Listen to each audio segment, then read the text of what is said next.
नमस्कार। देश की बात में हाजिर और पहले बात देश की राजधानी दिल्ली में रिकॉर्ड तोड़ गर्मी की 52.3 डिग्री तापमान की।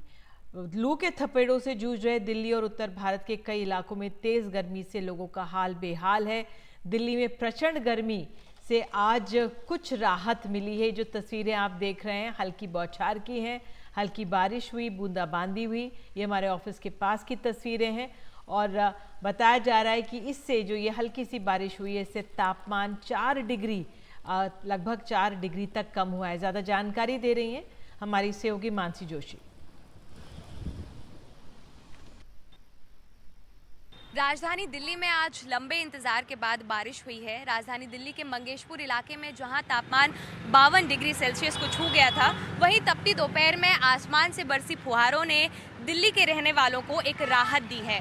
अभी से कुछ देर पहले यहाँ पर बारिश हुई है। सड़कें अभी भी आपको थोड़ी बहुत गीली नज़र आएंगी। हालांकि ये कहा नहीं जा सकता कि ये जो राहत है वो कब तक बरकरार रहेगी। तापमान की अगर बात करें तो लगभग 4 डिग्री सेल्सियस का इसमें गिरावट हुई है। जहां तापमान 50 से 52 डिग्री सेल्सियस पहुंच गया था, वहीं अब तापमान जो है उसमें 4 डिग्री सेल्सियस की गिरावट हुई है और कुछ ठंडी हवा भी फिलहाल चल रही है। कहना मुश्किल है कि ये कब तक जारी रहेगा, लेकिन पिछले कुछ दिन में हमने देखा था कि बीते दिनों भीषण गर्मी से जो दिल्ली वासी थे वो बहुत ज़्यादा परेशान थे। इसकी वजह से, बढ़ती गर्मी की वजह से जो बिजली की मांग है वो भी 8000 मेगावाट के पार हो गई थी। लेकिन अब जब बारिश हुई है, कई इलाकों में अभी भी बारिश है, अभी से कुछ देर पहले यहाँ भी बारिश हुई थी जिसकी वजह से तापमान में गिरावट आई है। तो देखने वाली बात ये होगी कि इससे दिल्ली वासियों को कितनी राहत मिलती है और ये राहत कब तक बरकरार रहती है। दिल्ली से सहयोगी प्रेम सिंह के साथ मानसी जोशी, एनडीटीवी इंडिया। और देश की बात में बात अब कर लेते हैं गुजरात के राजकोट में हुए हादसे की, जहां हाल में गेमिंग जोन में आग लगने से कई बच्चों और लोगों की जान चली गई।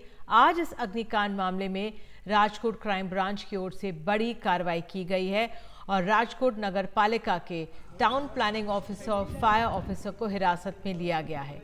ये कार्रवाई एक मीटिंग के दौरान हुई और फिलहाल क्राइम ब्रांच पूछताछ कर रही है।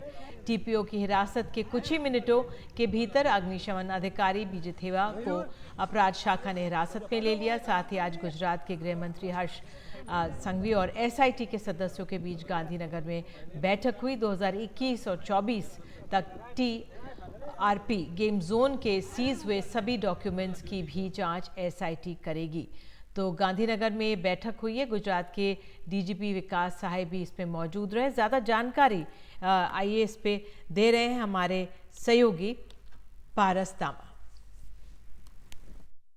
राजकोट अग्निकांड मामले में लगातार राजकोट पुलिस हो या राजकोट क्राइम ब्रांच हो, इस मामले में आगे की जांच आगे बढ़ा रही है। ऐसे में बहुत सारे ऐसे पहलू हैं जो खुल के सामने आ रहे हैं, जिसमें सबसे महत्वपूर्ण बात सामने आई है जहां पर आज राजकोट क्राइम ब्रांच ने टीपीओ राजकोट म्युनिसिपैलिटी को हिरासत में लिया, साथ ही साथ एक फायर ऑफिसर को हिरासत में लिया है और उनसे पूछताछ की जा रही है। टीपीओ का मतलब होता है टाउन प्लानिंग ऑफिसर, जो कि बहुत सारे सर्टिफिकेट्स देने के लिए जानकार होता है और जब इस तरीके का कोई भी गेम जोन बनता है या कोई भी बिल्डिंग बनती है, उसमें टाउन प्लानिंग ऑफिसर का सबसे महत्वपूर्ण योगदान रहता है। इस पूरे इन्वेस्टिगेशन में ये बात भी सामने आई है कि जो टीआरपी गेमिंग जोन के मालिक थे, उनके पास ना फायर क्लियरेंस की एनओसी थी, ना लेआउट प्लान्स था जिसपे बिल्डिंग आप खड़ी कर सकते हैं, ना ही बिल्डिंग यूज सर्टिफिकेट था।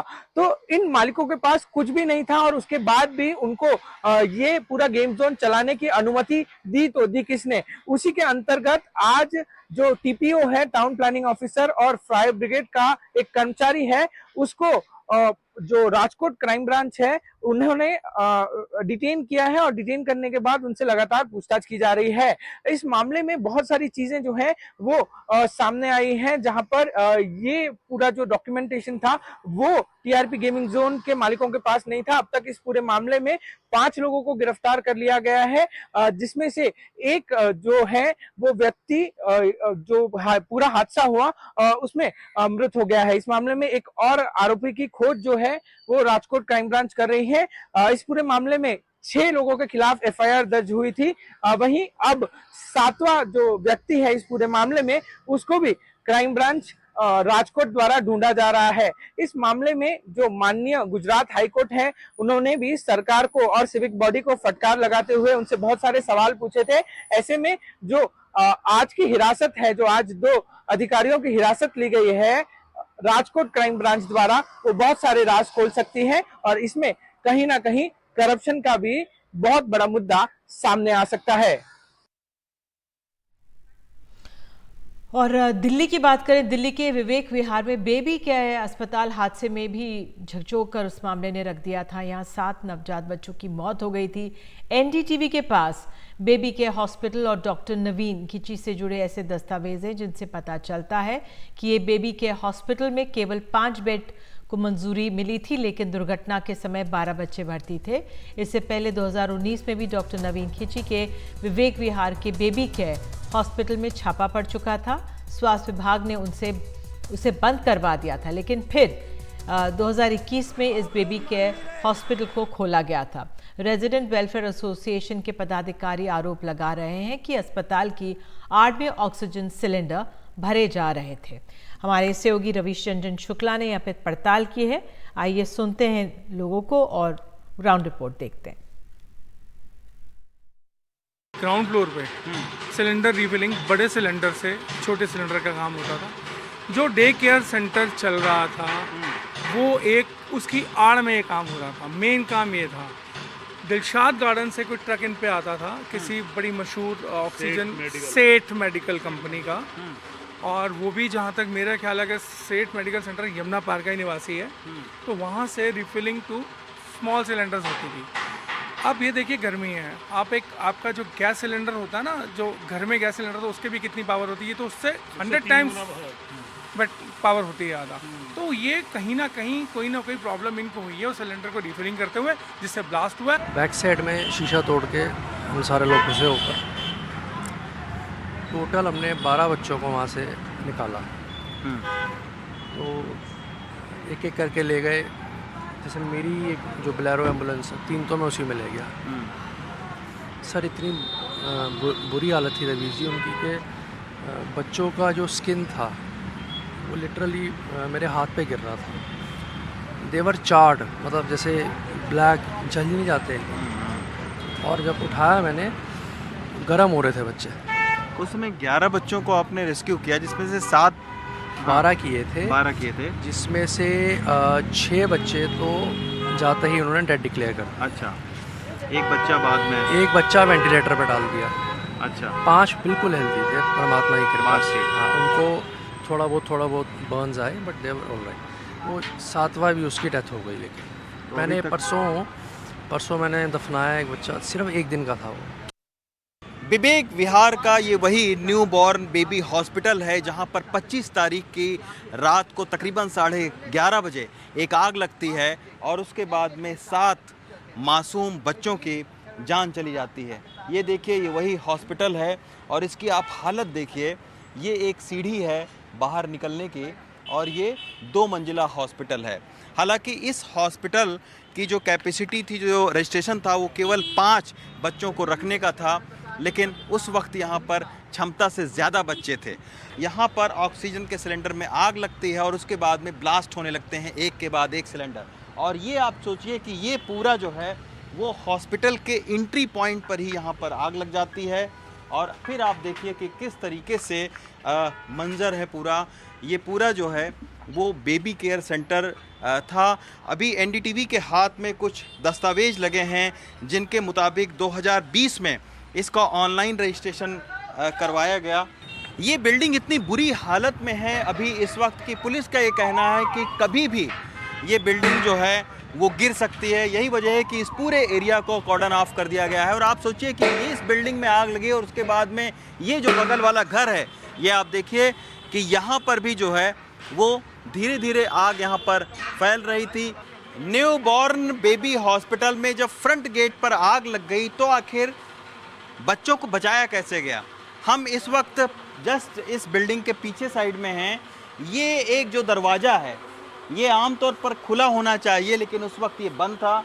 यहाँ पर आप देख सकते हैं कि जाल लगा हुआ है। अंदर आप देखिए कि तमाम मेडिकल के जो इंस्ट्रूमेंट हैं वो यहाँ पर रखे हुए हैं, जहाँ पर बच्चों को रखा जाता था। और ये सारे जो हैं वो वेलफेयर एसोसिएशन, जो रेजिडेंट वेलफेयर एसोसिएशन है उसके लोग हैं, प्रेसिडेंट हैं, महामंत्री हैं, स्थानीय लोग हैं, ये हैं हमारे साथ शशि जी हैं। इन सारे लोगों ने मिलकर यहाँ पर सीढ़ी लगाई। उसके बाद में वो जो आप देख रहे हैं उसको तोड़ा शीशे का, और फिर वहाँ से बच्चों को बचाने की मुहिम शुरू हुई। डॉक्टर नवीन खिंची आखिर हैं कौन? डॉक्टर नवीन खिंची दिल्ली एनसीआर में 4 इस तरह के जो बेबी केयर सेंटर हैं उनको चलाते हैं, और एक जो इससे पहले भी एक विवेक विहार में एक इनका न्यू बॉर्न बेबी सेंटर था, लेकिन उसकी शिकायत हुई और शिकायत करने के बाद में उस बेबी केयर सेंटर को इनको बंद करना पड़ा। यानी ये एक डॉक्टर नवीन खिंची एक ऐसे शख्स हैं जिनके खिलाफ पहले भी शिकायत हो चुकी है लापरवाही का, और वो यहाँ तक कि बाकायदा जो है उनको नोटिस भेजा गया था हेल्थ डिपार्टमेंट से और वो कोर्ट चले गए थे। अंतिम जब जानकारी है हमारे पास में कि उस बेबी केयर सेंटर को बंद करके उसके बाद उन्होंने यहाँ पर खोला था। लेकिन ये बहुत ही एक दर्दनाक हादसा है। इसमें से 7 नवजात बच्चों की जो है वो जान चली गई। ये पूरी सुर्खियों में है मामला।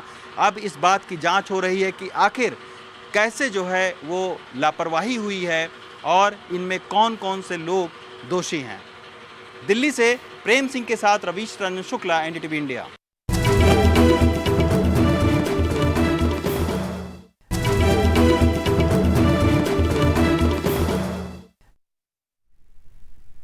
पुणे मामले में एक बड़ी जानकारी सामने आ रही है कि नाबालिग आरोपी का ब्लड सैंपल बदलने के लिए उसके पिता और डॉक्टर के हादसे के बाद 3 घंटे में 14 बार फोन पर बातचीत हुई थी। इस बीच आरोपी के दोस्तों के बयान दर्ज किए जा रहे हैं।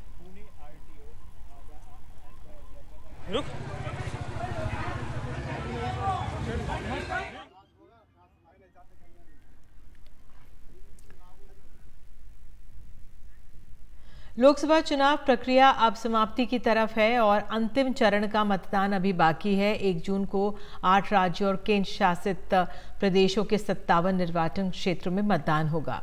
हंडे और एनडीटीवी की साझा पहल समर्थ का एक हिस्सा होने के नाते भारतीय चुनाव आयोग के एम्बेसडर और एक्सेस ऑडिटर सुवर्णा राज दिव्यांगों से चुनाव में अपने वोट को महत्व देने का अनुरोध कर रहे हैं। जैसे कि अब हम 1 करोड़ से ज़्यादा वोटर्स बन चुके हैं। Now we are a big vote bank. So मैं चाहती हूँ कि हर पर्सन्स विद डिसेबिलिटी बाहर निकलें। अब इलेक्शन में जो बूथ्स है, पोलिंग बूथ्स है, वो फुल्ली एक्सेसिबल्स है। तो आप लोग प्लीज़ बाहर आइए और वोटिंग करें।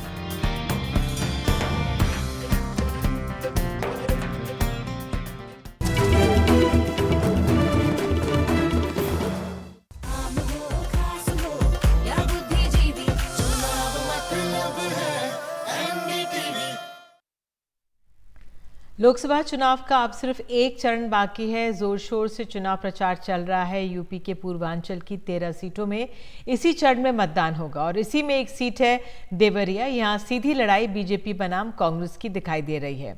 हमारे सहयोगी रणवीर की ग्राउंड रिपोर्ट देखिए।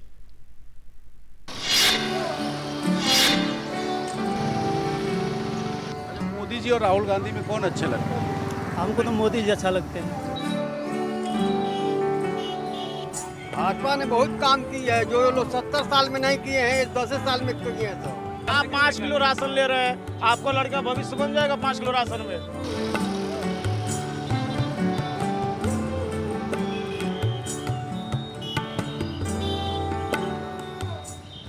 बिहार की सीमा से सटा है पूर्वी उत्तर प्रदेश का देवरिया जिला। देवरिया शब्द का अर्थ होता है वह जगह जहां देवता रहते हैं। इसी जिले में देवराहा बाबा ने आश्रम बनाया था। 7वें और आखिरी चरण में जिन सीटों पर मतदान होना है उनमें एक सीट देवरिया भी है। देवरिया में इस बार लड़ाई भारतीय जनता पार्टी बनाम कांग्रेस की दिखाई दे रही है। बीजेपी ने यहां से शशांक मणि त्रिपाठी को अपना प्रत्याशी बनाया है। वहीं कांग्रेस की तरफ से पूर्व विधायक अखिलेश प्रताप सिंह मैदान में हैं। बीजेपी प्रत्याशी की बात करें तो उनके पिता 2 बार देवरिया से सांसद रह चुके हैं और परिवार के 2 सदस्य विधायक भी रह चुके हैं। वहीं कांग्रेस प्रत्याशी अखिलेश प्रताप सिंह कांग्रेस से विधायक रह चुके हैं और इस वक्त राष्ट्रीय प्रवक्ता हैं। तो दोनों ही नेता का एक राजनीतिक इतिहास है और इस इतिहास की लड़ाई के बीच में देवरिया में मुद्दा विकास का है। नहीं, सर्वप्रथम मैं ये कहना चाहता हूँ, मेरे पिताजी जो आर्मी के जनरल थे, 20 साल पहले थे यहाँ सांसद, तो ऐसा नहीं कि मुझे कोई विरासत मिली है। हाँ, ये बात सही है कि हमारा ब्रांड हमारे परिवार का साफ़ सुथरा है। लोग बोलते हैं भाई जो कहते हैं वो करते हैं, नहीं कहते तो नहीं करते हैं। तो इस प्रकार का ब्रांड तो अवश्य मुझे मिला है मेरे विरासत में, लेकिन उसके अलावा मैंने एक अपनी अलग राजनीतिक इमारत खड़ी करी है और 20 साल में राजनीति भी बदल गई है। मैं समझता हूँ कि युवाओं के लिए बहुत आवश्यक है कि यहाँ पर रोज़गार है। अब जैसे यहाँ पर भी मैंने ही हमारे हनुमान राहुल मणि का एक कॉल सेंटर खुलवाया, 220 लोग यहाँ काम कर रहे हैं, या मालती यादव का एक अचार की फैक्ट्री है, उसमें 100 महिलाएं काम कर रही हैं। उसमें जो हनुमत शक्ति जगी यहाँ पर, वो एक प्राथमिकता है। दूसरा, महिलाओं का उत्थान। मेरी 2 बेटियां हैं, तो शायद इसलिए मैं और भी उत्सुक रहता हूं इन सब चीज़ों के लिए। मैंने यहीं इसी गांव में उनका उपनयन संस्कार कराया था 10 साल पहले, किरण बेदी भी आई थी, तो ये दूसरी प्राथमिकता। तीसरा, किसानों के लिए हम लोग क्या कर सकते हैं, किसानों की आय की दोगुनी करने जो आदरणीय मोदी जी का एक बहुत प्रभावशाली लक्ष्य है, उसको हम कैसे आगे बढ़ाएं। और चौथा, मैं समझता हूँ कि जो सांस्कृतिक राष्ट्रवाद की मैंने बात करी, यहाँ संस्कृति का घर था। अब देख रहे हैं कि यहाँ पर गांव-गांव में लोग संस्कृत बोलते हैं, और उसी के साथ साथ मैं विश्वकर्मा भगवान पे बहुत फोकस कर रहा हूँ, क्योंकि अगर निर्माण के अष्ट देवता वो हैं, तो कैसे हम लोग निर्माण की भावना से आगे बढ़ें, ये मेरी सोच है। लेकिन आपकी भिड़ंत जिस व्यक्ति से है वो बड़े यहाँ के अनुभवी नेता हैं, अखिलेश जी सम्मानित भी हैं, विधायक भी रह चुके हैं, तो इंडिया अलायंस इस बार टक्कर दे रहा है। देखिए, इंडिया अलायंस में जो नेता उतारे गए हैं, 2 बार पिछली बार विधानसभा का चुनाव हारे हैं, और पिछली बार तीसरे नंबर पे आए थे। तो जब आप बोलते हैं कि वो बड़े अनुभवी नेता हैं, किस प्रकार का अनुभव है? अगर अनुभव होता तो चुनाव जीतते। चुनाव जीतने के लिए अनुभव चाहिए ना। अब आप टेलीविज़न पे डिबेट तो कोई भी कर सकता है। ये राहुल भैया और जो अखिलेश जी हैं, ये सिर्फ मित्रता इसलिए रख रहे हैं ताकि 4 जून के बाद किसको कुर्सी मिले। हमारा लक्ष्य अलग है, हम राष्ट्र को बनाने के लिए आए हैं। हम लोग राष्ट्र को बनाने के लिए आगे चल रहे हैं। और उसमें मोदी जी का जो लक्ष्य है कि विकसित भारत को बनाना, और यहाँ पर अपने प्रदेश में योगी जी का जो लक्ष्य है कि एक सशक्त क्षेत्र को बनाना, उसमें हम लोग दिन रात लगे हुए हैं। बीजेपी विकास के दावे करती है, वहीं कांग्रेस के राष्ट्रीय प्रवक्ता और पूर्व विधायक अखिलेश प्रताप सिंह बीजेपी के विकास के दावे को गलत बताते हैं। देवरिया के साथ जो बीजेपी ने दगा किया है, जो अत्याचार किया है, जो देवरिया के साथ एक तरह से आप यूँ कहें कि क्राइम किया है देवरिया के लोगों पे, विकास ठप कर दिया है, झूठे वादे किए, झूठे शिलान्यास किए।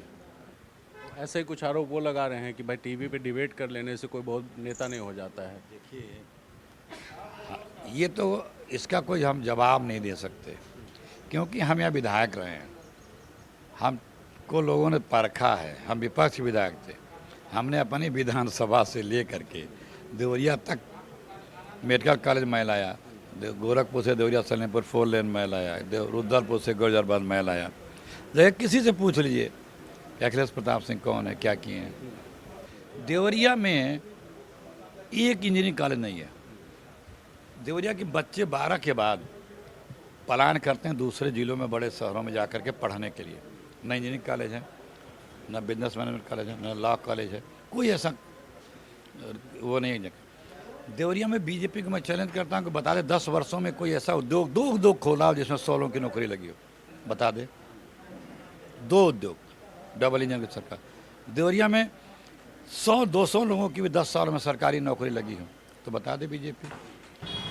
देवरिया लोकसभा सीट पर 17,30,000 वोटर्स हैं, और यहाँ जातियों और धर्म के जो अनुमानित आंकड़े हैं उसमें लगभग 50% पिछड़े वर्ग की आबादी है। वहीं 20% सवर्ण हैं, जिसमें बहुतायत ब्राह्मणों की है, 15% दलित और बाकी 15% मुस्लिम आबादी है। ऐसे में जाति और धर्म की इस लड़ाई के बीच में एजेंडा विकास का है, और हर कोई कह रहा है कि देवरिया में या तो विकास हुआ है, और विपक्षी कह रहे हैं कि देवरिया में विकास नहीं हुआ। नेताओं के दावों के बीच आखिर देवरिया के लोगों के मुद्दे क्या हैं? हमने उनका मन खंगालने की कोशिश की। हर के कर राहुल गांधी, अखिलेश यादव के लहर है कि मोदी जी के लहर है?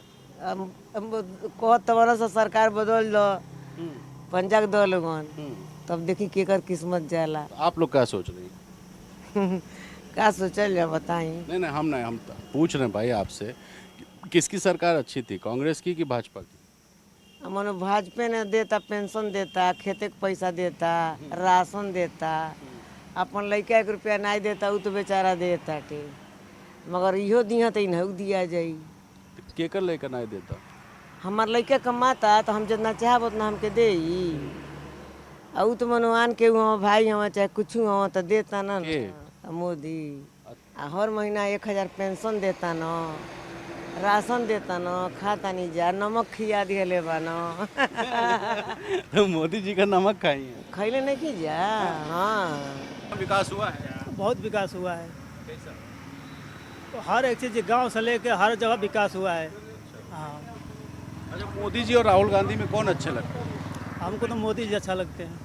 हाँ, इसलिए हर गांव में जो राशन के लिए हर एक चीज़ के लिए जो सुविधा जो दिए हैं, ये पहले सरकार थी तो नहीं मिल रहा था। अच्छा, राहुल गांधी कह रहे हैं कि हमारी सरकार आएगी तो हम 1 लाख रुपए डालेंगे महीना। ये गलत है, ये गलत है। हाँ, तो सरकार आई नहीं है तो गलत कैसे माने? सरकार आएगी उसके बाद भी वो नहीं कर पाएगी, नहीं कर पाएगी। नहीं यकीन है। 70 साल से वो क्या किए? 70 साल तो राज किए, 65-70 साल, 65-70 साल में क्या किए? हम तो कुछ नहीं देखे हैं। आइए सरकार आते ही बहुत कुछ हो गया। देवरिया में फिर भाजपा जाएगा। इंडिया अलायंस आ गया है, अखिलेश राहुल की जोड़ी बन गई। नहीं होगी, बिखर जाएगी, भाजपा फिर आएगी। आप एक पता है सर? अरे सारे लोग जितने लड़के हैं पूछिए। हाँ, सारे वोटर हो जो कह रहे हैं सही है। कौन जीत रहा है? भाजपा जीतेगी, और कौन जीतेगी? कोई शक ही नहीं है? कोई शक नहीं, अब की बार तो 400 पार होना ही है। हाँ हाँ। वजह क्या है? वजह क्या है, बनिया लोग के लिए भाजपा सही है। पर ऐसा नहीं है कि सब खुश हैं। कुछ ऐसे लोग भी हैं जिन्हें लगता है कि सरकार ने संतोषजनक काम नहीं किया। क्या नाम है? राम ध्यान। राम ध्यान। तो आपका ध्यान कहाँ, चुनाव पे है कि नहीं? चुनाव पे ही है। हाँ, क्या माहौल है चुनाव पे? चुनाव का माहौल बता दें, हमारे तरफ से भाजपा जा रही है। एकदम जीत डंका पर जीतती है। जीत रही है? हाँ। आप कह रहे भाजपा जा रही है? वही जा रही है वहाँ दिल्ली। अच्छा, दिल्ली। हाँ, पक्का है? पक्का है एकदम। कोई शक शुबहा नहीं? चौहान, सोनार, जितने बनिया, समझ गए, आज जितने बुद्धिजीवी समझदार लोग प्रधानमंत्री को नरेंद्र मोदी के सिवा दूसरे को नहीं चुनेंगे। जो समझदार होगा, थोड़ा सा बेदिमाग होगा। नेता हैं आप? हाँ, नहीं नेता नहीं है, किसान है। महाराज इतना आप जाति की बात- राष्ट्रीय सुरक्षा देखिए आप, पत्रकार हैं आप, राष्ट्रीय सुरक्षा भी देख लीजिए, गुंडागर्दी देख लीजिए। है गुंडागर्दी? अब कहाँ है? कोई कुछ नहीं। कई बजे 12 बजे रात में लड़कियां जाती है, कोई बोलता नहीं है डरन कि अगर तनी से अगर कर दिया तो फिर हमारी जिंदगी चौपट हो जाएगी। कि काले मतलब कि कंपनी देवरिया के अंदर कोई नहीं है, लोग बेरोजगार हैं। कोई पार्टी आई, कोई कंपनी नहीं खुलवाया यहाँ, लोगों को मजदूरी नहीं मिलता है। भाजपा कराई है? अभी तक तो नहीं हुआ है। 10 साल में कोई 14 मिल था देवरिया के अंदर, शुगर मिल सारी बंद है, उजड़ गई। कह रहे हैं यहाँ कुछ कमुआ नहीं हुआ है। कहने का मतलब है कि 70 साल पहले कौन काम हुआ था देवरिया में? हुआ था, इधर देखिए क्या हुआ था? कैमरा में देख रहा हूँ, 70 साल में कौन काम हुआ था, बताइए हमसे। हाँ, कोई काम तो नहीं हुआ था। एक रास्ता भी शुद्ध नहीं बना था। अब हो गया है? हाँ, एकदम हो गया। चलिए गांव में सड़क देखिए। क्या भैया, चाचा सही कह रहे हैं? कह रहे बहुत काम हुआ है देवरिया। काम कोई नहीं हुआ है। 10 साल में सरकार है भाजपा की, कोई काम हमको दिखला दे चाचा जो कोई काम हुआ हो। आज युवा बेरोजगार हैं, सबसे बड़ी चीज़ बेरोजगारी मुद्दा है। आप बताइए, टोटल कोई वैकेंसी नहीं निकल रही है। वैकेंसी निकल भी रही है तो लीक हो जा रहा है, पेपर लीक हो जा रहा है। ऐसा क्यों? क्योंकि केंद्र में भाजपा की सरकार है, प्रदेश में भाजपा की सरकार है, फिर पेपर क्यों लीक हो जा रहा है? ये प्रश्न पहला विषय है। जवाब देंगे चाचा? हाँ, जवाब ये है कि हमने एक बात आपसे बता दिया, 70 साल कांग्रेस रही, अखिलेश भी रहे, कौन फैक्ट्री खुल गई देवरिया में? इनको बताइए। इन्हीं से पूछ रहा हूँ, कौन फैक्ट्री खुल गई भाई देवरिया में? वो कह रहे हैं रोजगार तो है नहीं, पेपर लीक हो जा रहा है। अच्छा, पहले नहीं होता था क्या? पहले भी तो यह क्रिया होती थी। पहले जात विशेष पर भर्ती होती थी। हाँ, और क्या? हाँ भाई, पहले नहीं होता था। एकदम नहीं होता था, लेकिन इतना नहीं होता था जितना भाजपा सरकार में भ्रष्टाचार हुआ है। विकास हुआ है कि नहीं? विकास कुछ नहीं देख रहे, आप देख सकते हैं कोई विकास हुआ है? भाजपा ने बहुत काम की है, जो लोग 70 साल में नहीं किए हैं, 10 साल में किए हैं। सब क्या क्या हुआ है 10 साल? क्या किया? राम मंदिर बना ही है, 370 धारा लागू खत्म हो गया है। महाराज एक बात बताइए, हमको समझाइए जरा, ये 370 से आप लोग को लाभ क्या है? हाँ, लाभ है, लाभ है ना, लाभ है। 370 से आपको क्या फायदा है? वो नहीं बता पाए। बस इसी से खुश, राम मंदिर बन गया इससे खुश है। हाँ, मोदी जी कैसा काम कर रहे हैं? बढ़िया काम करते हैं। और राहुल गांधी नहीं इतना करते थे। अखिलेश की सरकार भी देखे होंगे कैसे? अखिलेश की सरकार में तो केवल गुंडई था। सिर्फ पूंजीपतियों के लिए भाजपा की सरकार। ये कहाँ पूंजीपति हैं? ये सिर्फ 5 किलो राशन के लिए ये लोग हैं, रोजगार नहीं चाहिए इन लोगों के लिए। हाँ, सबसे मेन मुद्दा है रोजगार। अब की पार 400 के पार। कौन? नरेंद्र मोदी। वजह क्या है? वजह इसलिए कि अभी तक कोई ऐसा नेता नहीं हुआ जो युवाओं के बारे में, महिलाओं के बारे में, पूरे देश के बारे में, पूरे भारत के बारे में ठीक है सोचे। ये कह रहे हैं कि युवाओं के बारे में पार्टी नहीं सोचती। क्या युवा हैं? क्या कह रहे हैं? कह रहे हैं रोजगार नहीं है, नौकरी नहीं है। रोजगार नहीं है, नौकरी नहीं है। नौकरी और रोजगार तो बहुत है, लेकिन पेपर लीक हो जा रही है। पेपर लीक होना वो अलग की बात हो गई। क्यों अलग की बात है? पेपर सरकार बढ़िया, अगर सरकार बढ़िया है तो सरकार बढ़िया चलाए। पेपर लीक कैसे होगा? सरकार तो बहुत बढ़िया से चल रही है। अब कैसा सरकार चाहिए आपको? पूंजीपतियों की सरकार है। किस पूंजीपतियों की सरकार है? ये आप 5 किलो राशन ले रहे हैं, आपको लड़का भविष्य बन जाएगा 5 किलो राशन में। 5 किलो राशन से भविष्य तो नहीं बनेगा, लेकिन लोगों का पेट तो भर रहा है। क्या पेट भर रहा है? आप 100 किलो मांगा, 100 किलो गेहूं कर दीजिए। देखिए था कांग्रेस की सरकार में भूखमरी थी, बढ़िया था। शिक्षा मुक्त कीजिए आप। कांग्रेस की सरकार में भूखमरी थी, बढ़िया था। कम से कम लोग जी तो रहे हैं, अपने आत्मनिर्भर तो हो गए हैं, अपने बलबूते पे तो जी रहे हैं। ठीक है, आप 5 किलो राशन है कि नहीं है? आप 5 ठीक है, आप लोग 5 किलो राशन पर आप लोग 5 किलो राशन पे लीजिए, दीजिए वोट, कोई बात नहीं। हाँ भैया, इस पर अखिलेश प्रताप ये दोनों लोग अलग अलग कह रहे हैं। ये कह रहे हैं बहुत काम हुआ भाजपा में, ये कह रहे हैं एकदम काम नहीं। भाजपा से लोग नाराज बा, जनता नाराज बा। जाई तो भाजपा के लोग नहीं, हम नहीं, जनता के लोग नाराज है। नाराज बाटे चाचा, हम कितना समझावा ना। नहीं, अब जौन होके ज्यादा मालूम नहीं, जनता नाराज बा। कहाँ भइल बा नाराजगी के? अब ज्यादा जन का सरकार काम कैसा की? सरकार के इतनी अच्छा नहीं है। नाराज वही है। मोदी जी कैसे लगते हैं? जनता कहता कि मोदी जी से बार बार कहता कि भाई बैलेट पेपर से वोट करावा, ईवीएम मशीन नहीं चाहिए।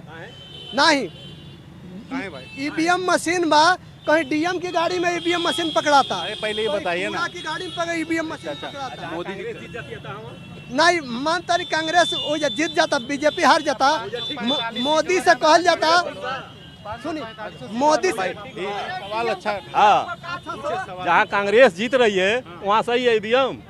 चुरा नहीं ना चुराएगा, कुछ छोड़ेगा नहीं वो। सुनी बात मानता नहीं, कांग्रेस जीत गए है तो मानता नहीं। सुनी बताओ तनी, अरे बात तो सुनी। ईवीएम ईवीएम वजह सही बचा नहीं है। जनता कहता है कि बैलेट पेपर से होई। अरे चाचा हम एक सवाल, अरे रुको, मोदी साहब कहता है नहीं यही से होई। देवरिया में 1 जून को मतदान होना है। बीजेपी यहां से जीत की हैट्रिक लगाने की कोशिश में है, वहीं कांग्रेस यहां एक बार फिर वापसी के लिए एड़ी चोटी का जोर लगा रही है, लेकिन जीत की चाबी तो जनता के हाथ में। देवरिया में जितनी मुंह उतनी बातें। कुछ के हिसाब से पिछले 10 सालों में देवरिया ने बहुत विकास किया, लेकिन कुछ मानते हैं कि विकास के नाम पर सिर्फ और सिर्फ खाना पूर्ति हुई। ऐसे में कौन जीतेगा कौन हारेगा इसका फैसला 4 जून को होगा। लेकिन देवरिया से अच्छी खबर ये कि यहाँ पर लोग एजेंडा विकास का मानते हैं। देवरिया से अपने सहयोगी विनोद त्रिवेदी और कैमरा पर्सन राज गुप्ता के साथ रणवीर, NDTV इंडिया के लिए।